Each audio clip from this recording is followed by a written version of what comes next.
যুৱ সবলীকৰণেৰে আত্মনিৰ্ভৰ অসম গঢ়াৰ লক্ষ্যৰে মুখ্যমন্ত্ৰীৰ আত্মনিৰ্ভৰ অসম অভিযান 2.0 খানাপাৰাৰ পৰা মুখ্যমন্ত্ৰীগৰাকীৰ ভাষ্য আহি আছে আমি আপোনালোকক লৈ গৈছো।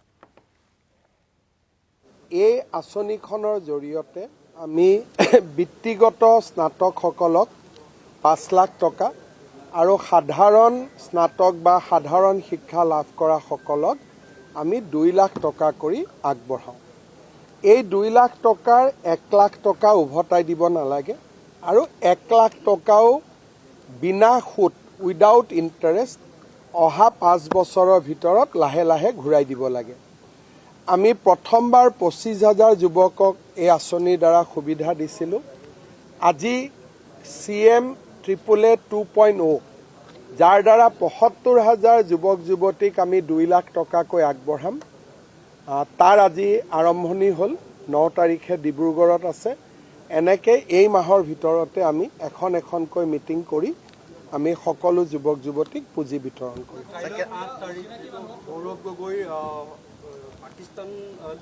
আজি কংগ্ৰেছ গৌৰৱ গগৈ আৰু মিত্ৰ দল কিমান বিপদত পৰিব? চব প্ৰথম কথাটো হ'ল যে আজি আমাৰ কেবিনেটত এই বিষয়ে আলোচনা হ'ব আৰু কেবিনেটে পৰৱৰ্তী তদন্তৰ ৰাস্তা নিৰ্ণয় কৰিব। দ্বিতীয়তে এই গোটেই যিটো এটা ষড়যন্ত্ৰ ভাৰতক দুৰ্বল কৰা ই এটা বিৰাট ডাঙৰ ষড়যন্ত্ৰ অসম চৰকাৰে তেনেকৈ ভাবে আৰু তাৰ কেন্দ্ৰীয় ভূমিকাত পাকিস্তানৰ এজন নাগৰিক আৰু এগৰাকী ব্ৰিটিছ নাগৰিক জড়িত হৈ আছে। চেণ্ট্ৰেল ৰোল যাক আমি আৰু ব্ৰিটিছ নাগৰিকগৰাকী এগৰাকী সংসদৰ পত্নী।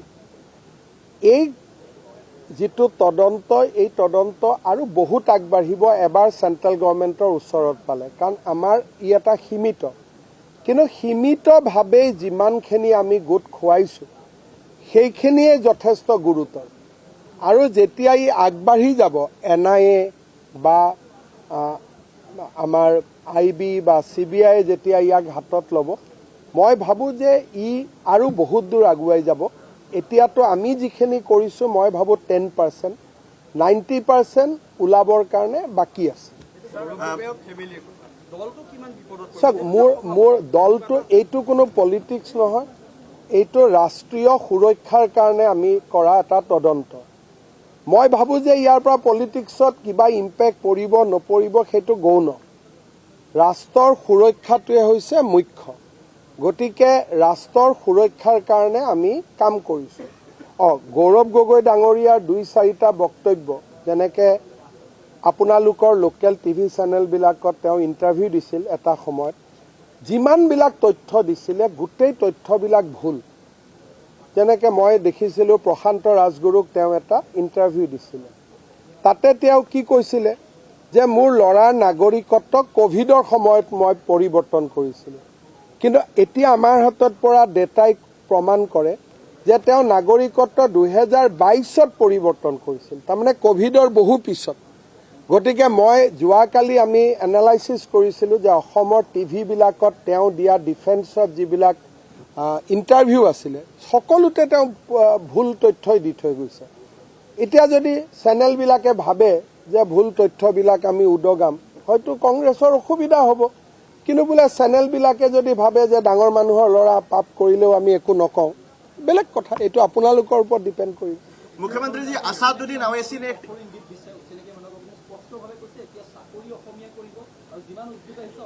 এতিয়া চাওক হিমন্ত বিশ্ব শৰ্মাৰ দিনত অসম পুলিচত যিমান চাকৰি হ'ল মই গৌৰৱেৰে ক'ব পাৰোঁ 95% আমাৰ ল'ৰা ছোৱালীয়ে চাকৰি পাইছে।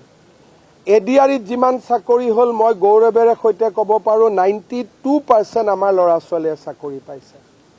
যোৱা 5 বছৰত প্ৰশাসনে অসমীয়া জাতিৰ কাৰণে ভাবিব নোৱাৰা কাম কৰিছে। আপোনালোকে কেতিয়াবা ADRE লিষ্টখন ল'ব, কেতিয়াবা নতুনকৈ পুলিচত হোৱা চাকৰি লিষ্টখন ল'ব, অচিনাকি মানুহ ইয়াত নায়েই।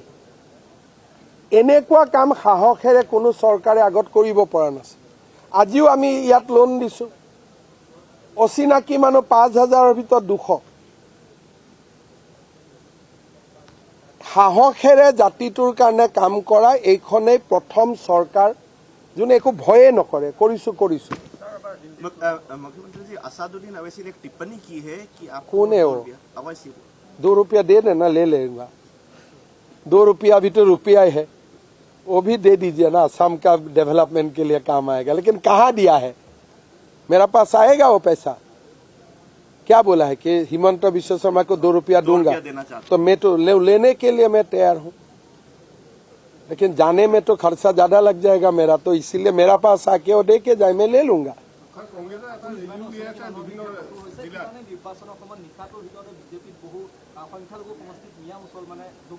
চক সকলো মিয়া মুছলমানটো অচিনাকি নহয় 51 চনৰ আগত অহাও মিয়া মুছলমান আছে গতিকে আমাৰ কথাটো সাম্প্ৰদায়িকতা নাই 51 চনৰ আগত অহা মুছলমান সেইটোতো খিলঞ্জিয়াই পৰে আছুৱেও ডিক্লেয়াৰ কৰিছে বিপ্লৱ শৰ্মা কমিটিয়েও ডিক্লেয়াৰ কৰিছে গতিকে আমিতো ধৰ্মৰ লগত নাই বিপ্লৱ শৰ্মা কমিটিয়ে কি কৈছে যে 51 চনৰ আগত অহা মানুহখিনি অসমীয়া গতিকে এইটোতো কোনো আপত্তি নাই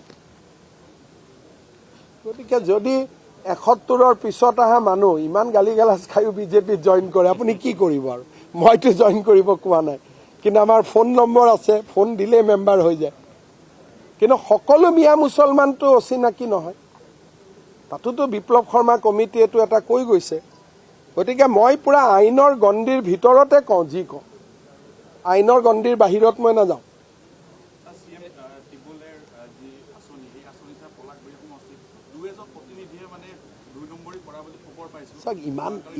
ইমান ডাঙৰ কৰ্মযোগ্য 2-এজন বুলি কওঁতেতো বহুত কমেই মই 20% গণ্ডগোল বুলি ধৰি থৈ দিছো কিন্তু পাইছেতো অসমীয়া ল'ৰা ছোৱালী মুখৰ পৰা কোনে ভাত কাঢ়িব আৰু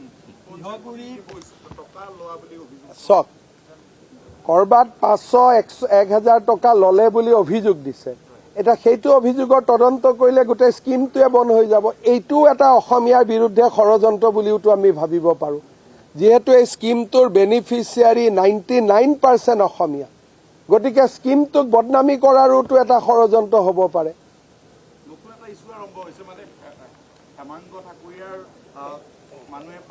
হেমাংগ আৰু হিমাংশু দুইটাই নটিছত আছে বৰ্তমান মোৰ ইহঁতক দুইটাকে মই বৰ্তমান চাইডত থৈছো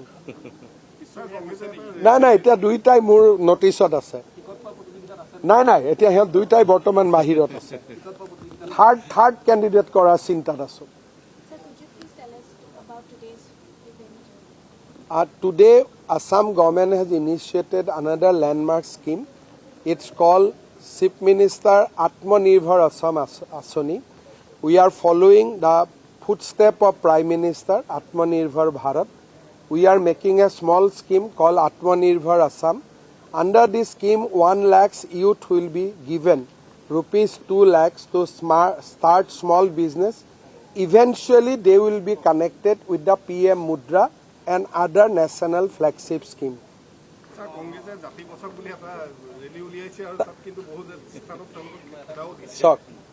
কালি জাতি বচাব গ'ল লগত দেখোন অচিনাকি মানুহবিলাকে আমাৰ মিয়া ভাইসকলে তাত আছে আৰু তেওঁলোকে লিখিছে নতুন বৰ অসম লিখিব লাগিছিল কি চাউলুং চুকাফাৰ বৰ অসম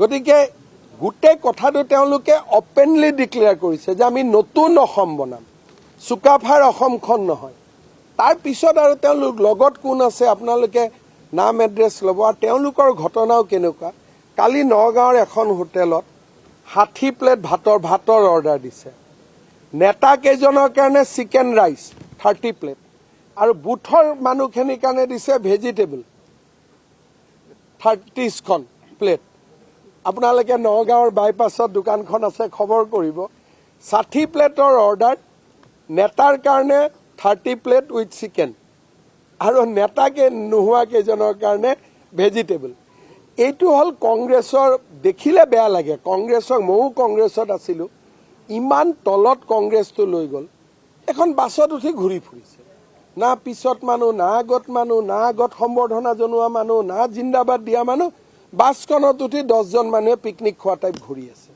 এটা কি ৰাজনীতি মোৰটো মাথাতে নধৰে না কবাত নামে না কবাত উঠে 10 জন মানুহে তাতে নিজৰ লাষ্টত কাজিয়াও লাগি গৈ আছে আৰু কালি মই এইটো দুখেৰে কৈছোঁ, কালি কামাখ্যা মন্দিৰ দৰ্শন কৰি অহাৰ পিছত বাছৰ ওপৰৰ পৰা ভূপেন বৰা, দেৱব্ৰত শইকীয়াই বৰ বেয়া এটা ইংগিত দিছে। মই এইটোৰ ওপৰত আপোনালোকক আজি কেবিনেট ব্ৰিফিঙৰ পিছত মই ক'ম, ইমান বেয়া ইংগিত দিছে।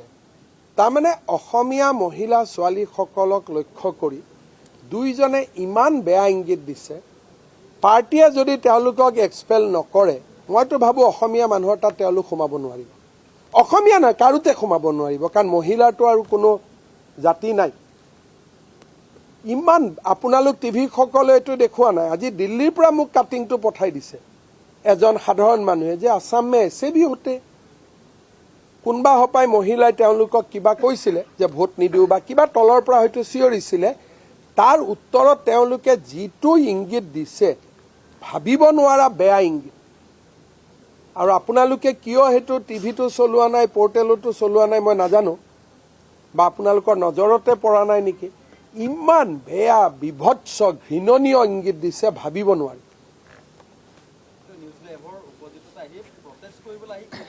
নাই নাই,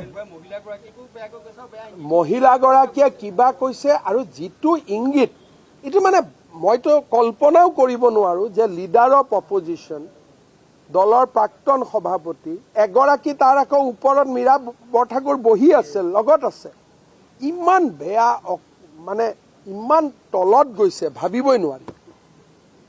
ইমান বেয়া ইংগিত দিছে। আৰু আমাৰ টিভি বা পৰ্টেলেও সেইটো এডিট কৰি দিছে, এইটো দেখুওৱা নাই আপোনালোকে, বা আপোনালোকৰ চকুতো নপৰিব পাৰে, মই দেখুওৱা নাই বুলি কোৱাটো ভুল।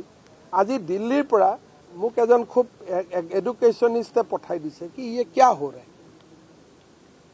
ইমান বেয়া ইংগিত দিছে আপোনালোকে ভাবিব নোৱাৰে।